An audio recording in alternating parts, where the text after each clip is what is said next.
પૈસે જિયાફત કેવી રીતે માંડવી તે જો ભાઈ તમારે જાણવું હોય અને શીખવું હોય તો રાજકોટ મહાનગરપાલિકામાં પહોંચી જજો, કારણ કે ત્યાં જ આવો ખેલ અને શીખ મળશે તમને. માન્યમાં નહીં આવે, પરંતુ 27 લાખનું ખાણીપીણીનું બિલ સામે આવ્યા પછી રાજકોટ મનપાએ એક બિલ છુપાવી દીધું અને છાનામાના બિલ પાછા કરવાનો પ્રયાસ પણ કર્યો, પાસ કરવાનો પ્રયાસ કર્યો, પરંતુ ભાઈ મીડિયાના હાથ લાંબા છે, ક્યાંકથી તો સબૂત હાથે લાગી જ જાય. અને આવું જ કંઈક થયું છે. ત્યારે કયું અને કેટલા લાખનું બિલ પાસ કરાવવાનો અંદરખાને પ્રયાસ થયો, આવું જોઈએ આ ખાસ રિપોર્ટ.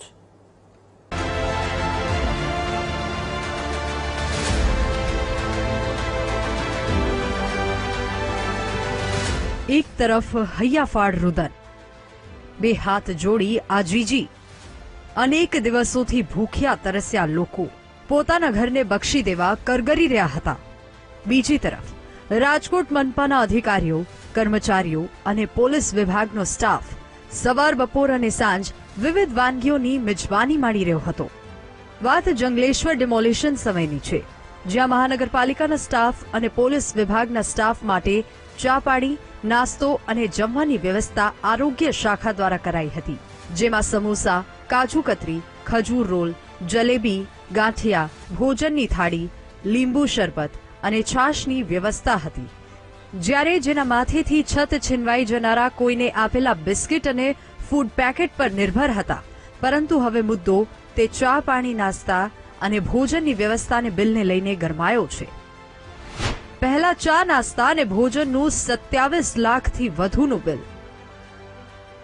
આ મુદ્દે વિવાદ થયો તો હાલ પૂરતી આ દરખાસ્તને અટકાવી દેવાઈ, પરંતુ બંધ બારણે બીજો ખેલ ચાલતો હતો, જેમાં પાણીનું બિલ પાસ કરાવવાના પ્રયાસ કરાયા, જેમાં સામે આવ્યું કે અધિકારીઓ અને કર્મચારીઓ 12 લાખથી વધુનું પાણી પી ગયા, પરંતુ આ બિલ સ્ટેન્ડિંગ કમિટીમાં જ મૂકવામાં ન આવ્યા.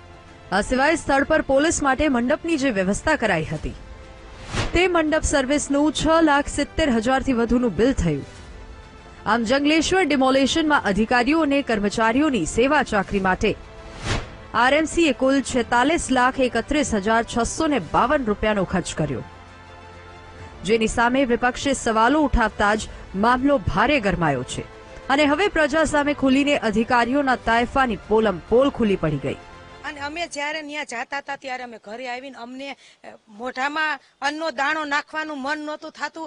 આજે આ જ્યારે યાદ કરી છે ત્યારે અમને આંસુ આવી જાય છે. ત્યારે અધિકારીઓએ મોંઘી મીઠાઈ અને મોંઘા ભોજન કર્યા, કેમ એના ગળા નીચે આવ્યા ભોજન ઉતરા. અને અમને જાણવા મળ્યું છે કે 12 લાખ રૂપિયાનું તો ખાલી લોકો પાણી પી ગયા છે. તો રાજકોટની અંદર પાણી મળતું નથી અને આ લોકો 12 લાખનું તો ખાલી પાણી પી ગયા છે.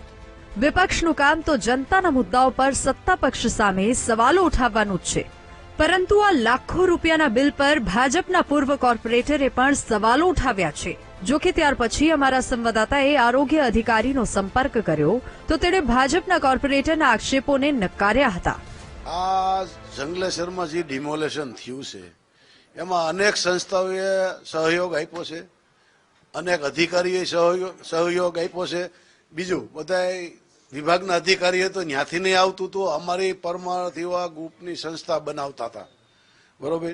એને એટલા ફ્રૂટ પેકેટ 40,000 3 દી સુધી મેક્યા, બરોબર. તો અમારે 5.5 લાખનો ખર્ચો થયો. તો આને 27 લાખનો કેવી રીતે ખર્ચો થાય? એટલે આ ખોટા જ બિલ બનાવે છે. આને હકીકત તો છે ને વિજિલન્સ તપાસ કમિશનરને બેના વાકાણીને સસ્પેન્ડ કરવો જોઈએ, બરોબર.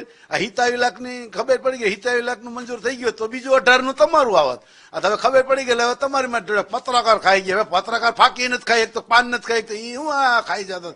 શ્રી વિનુભાઈ ગવાને મારી સાથે અંગત શું રાગદ્વેષ છે એ હું જાણતો નથી, પરંતુ એમના તમામ આક્ષેપોના જવાબ આપવા માટે હું બંધાયેલો છું.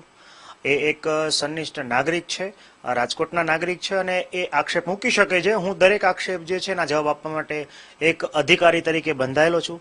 સૌપ્રથમ જણાવવા માંગુ છું કે જંગલેશ્વર ડિમોલિશન વખતે આરોગ્ય શાખા હેઠળની ફૂડ શાખાને તમામ રિફ્રેશમેન્ટ ઉપરાંત ભોજનની વ્યવસ્થાની કામગીરી સોંપવામાં આવી હતી. જણાવવા માંગુ છું કે 21 અને 22ના રોજ જે મજૂર હતા એમના માટે જ આપણે ભોજન વ્યવસ્થા ઉપરાંત ચા અને બપોરે ચા અને પાર્લેજી બિસ્કિટની વ્યવસ્થા કરવામાં આવી હતી. હું અત્યારે પાણીની બોટલની કોઈ વાત નથી કરી કરી શકતો, કારણ કે જે પાણી વિતરણની વ્યવસ્થા છે સાંસ્કૃતિક વિકાસ વિભાગ કરવામાં આવી હતી. બિલ નજરો સામે છે, છતાં અધિકારી કહે છે કે 955 થી વધુ સ્ટાફ માટે રિફ્રેશમેન્ટની વ્યવસ્થાઓ કરી હતી. અરે ભાઈ, તો 2 દિવસમાં 46 લાખથી વધુનો ખાવામાં ખર્ચ થયો જ કેવી રીતે એ સવાલ થાય છે.